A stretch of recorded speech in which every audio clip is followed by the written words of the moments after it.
This video is sponsored by Skillshare. The first 1,000 people to go to skl.sh/polyphonic0820 will get 2 months of learning absolutely free. This video was also made possible by my incredible supporters on Patreon. This was one of my first stretch goals for Patreon, and I'm really excited to hit it. You guys are incredible, and you help make this channel possible, so thank you so much. I don't remember the first time that I heard Hotel California. Honestly, I doubt that a lot of us do. For those who were born after its 1977 release, Hotel California has become a kind of cultural pillar. It's always been there in movies, on music lists, getting regular circulation on classic rock radio stations. But more important than that, it's been talked about. Since before there were video essays and Reddit threads, since before there was Genius and music forums, people have theorized as to the true meaning of the song. And today I'm here to tell you definitively what the true meaning of Hotel California is. Let's take a closer look.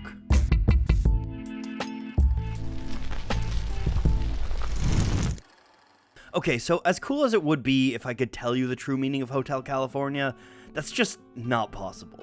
There is no one true meaning to any song, and anyone who tells you otherwise is selling something.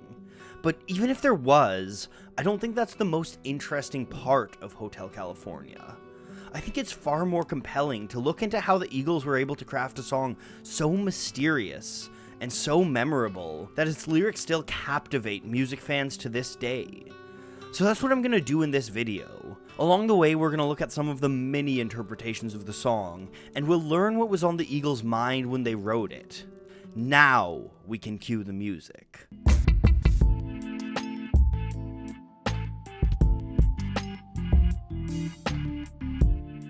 Hotel California started its life in a Malibu beach house. Don Felder had rented the place for the summer and sat in the bedroom with a 12-string guitar one July afternoon. He developed a handful of melodies and put them to tape with a 4-track recorder. One of these melodies was an eerie piece made from descending arpeggios. When Felder handed his tapes over to Don Henley, it was this descending riff that caught his bandmate's ear. Henley was driving through California at night, and the music's dark, creeping sounds seemed to provide a perfect soundtrack. Most of the Eagles were still relatively new to California at the time, including Henley himself. In an interview with Team Rock, he said that he and his bandmates viewed Beverly Hills as a mythical place. It was a place full of hope and dreams, where miracles could and did happen, but it was also a hollow place, full of excess. Using Felder's riff, Henley and fellow lyricist Glenn Frey began to pen lyrics explaining their feelings about California. But the lyrics weren't only inspired by their own experiences, they were also drawing on the world of literature. The atmosphere of Hotel California was inspired by The Magus, a 1965 novel by John Fowles. That book follows the story of Nicholas Urfi, a young teacher who travels to the island of Phraxos in Greece. While there, he meets a rich recluse named Maurice Conchus. Unbeknownst to Nicholas, Conchus runs him through an elaborate series of psychological experiments, shifting the world around him until he loses any sense of reality. This surreal unreality resonated with Henley and Frey, who saw parallels between Fowles' protagonist and their own experience in California. So they set out to make lyrics that would create that sense of unease. In an interview with Cameron Crowe, Frey explained, "We take this guy and make him like a character in The Magus, where every time he walks through a door, there's a new version of reality. We wanted to write a song just like it was a movie." In that same interview, Frey said the band were trying to make the lyrics cinematic, mentioning the Twilight Zone as another influence. We see this cinematic lyricism in the opening verse. It's a sensual song describing the smell and feel of the air, and it puts the listener in the same headspace as the main character, entering into a strange and unknown world. On a dark desert highway, cool wind in my hair, warm smell of colitas rising up through the air. That sense of unreality and confusion pervades the next two verses. Our main character flashes through a series of rooms, peering in on strange scenes and having eerie conversations. In between, we're treated to a bright, cheery chorus that serves as a sharp contradiction to the atmosphere of the verses. Welcome to the Hotel California. Such a lovely place, such a lovely place, such a lovely face. When we look at this through the context of the Eagles' California experience, a clear meaning emerges. There's a bright image of California, home to Hollywood and the music industry. It's a world of beautiful people and beautiful beaches, of huge concerts and huge houses. It's a world that so many people aspire to, a world that seems idyllic from the outside. In the first verse, our hero enters the world, but already he gets a sense of its risks. And I was thinking to myself, this could be heaven, this could be hell. In the second verse, we get to see the glamour of California with the wealth and parties, but there's also something lost when the hero asks for wine. So I called up the captain, please bring me my wine. He said, we haven't had that spirit here since 1969. For many, this line represented the shift in the music industry. Through the 1960s, rock and roll felt like it was part of a revolution. The psychedelic movement was filled with utopian optimism and an authentic belief in finding a better way to live.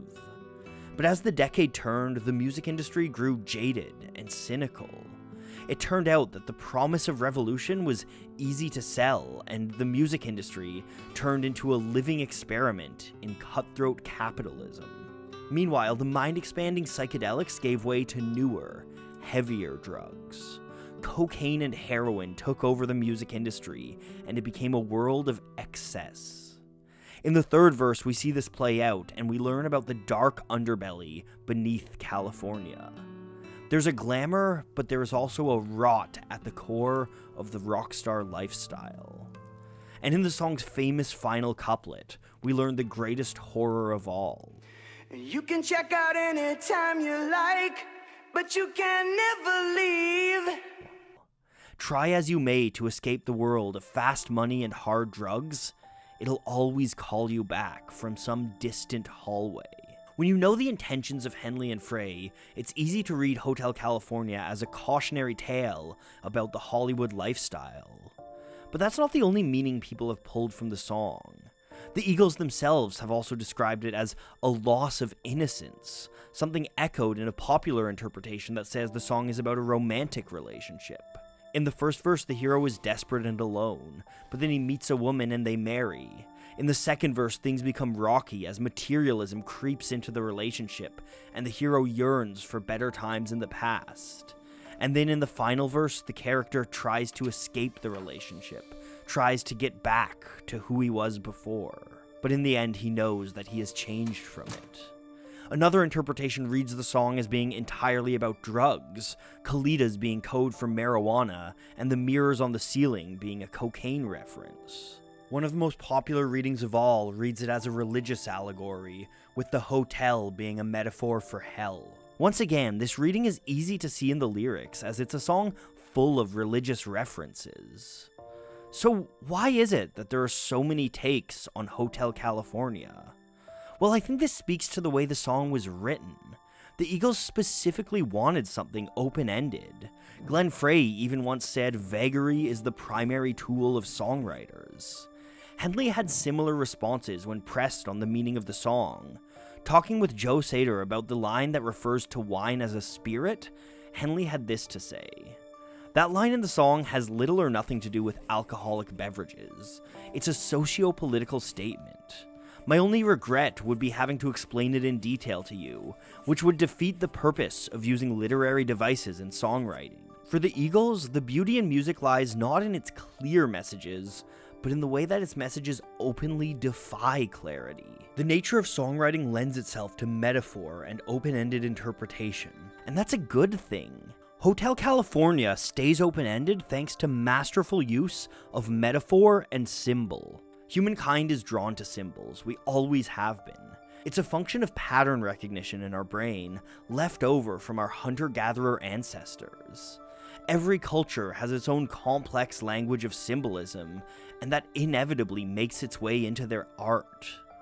Hotel California is ripe with symbols and metaphors that resonate with Western audiences. The biggest of these are, of course, the Christian references. Whether we're religious or not, we live in a world shaped by Christian symbolism and mythology. We all know that heaven and hell represent any of the 1,000 binaries in life, and that candles and bells are representative of ritual and ceremony. On the other hand, we all understand, at least to some level, the mechanisms of wealth and materialism. So we know that images like champagne, Tiffany's, and Mercedes are not simply statements of objects, but instead are representative of the world that creates and promotes these objects. The Eagles sprinkle these kind of familiar symbols throughout the song, and I think the greatest example of this is the very setting for the song, the hotel. Hotels are uncanny places, strangely familiar, yet somehow off. So many of them try to look and feel the same, trying to recreate the familiarity of home. But of course, they'll never truly be home.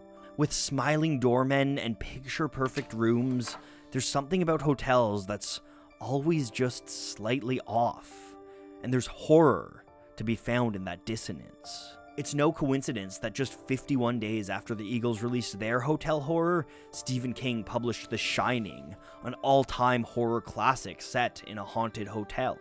As a symbol, the hotel can be anything from an industry to a country, from a state of being to the very afterlife itself. For the Eagles, it allowed them to describe their personal experiences, and for the audiences, it became a blank canvas to project our own meaning onto. It can be about the excesses of California, but that's not all it has to be. It can be about the temptation of sin, it can be about the troubles of navigating a relationship, and it can be about the dark shadows lurking behind any number of bright facades in all of our lives. The lyrics of Hotel California are nothing short of a masterpiece.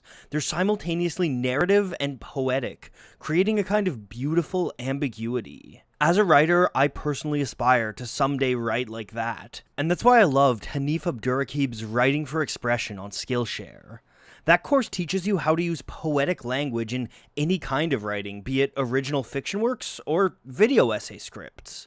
And that's just one of the thousands of courses that Skillshare has to offer. Skillshare is an online learning community for creative and curious individuals where millions of people come from across the globe to share their expertise and learn new skills from others.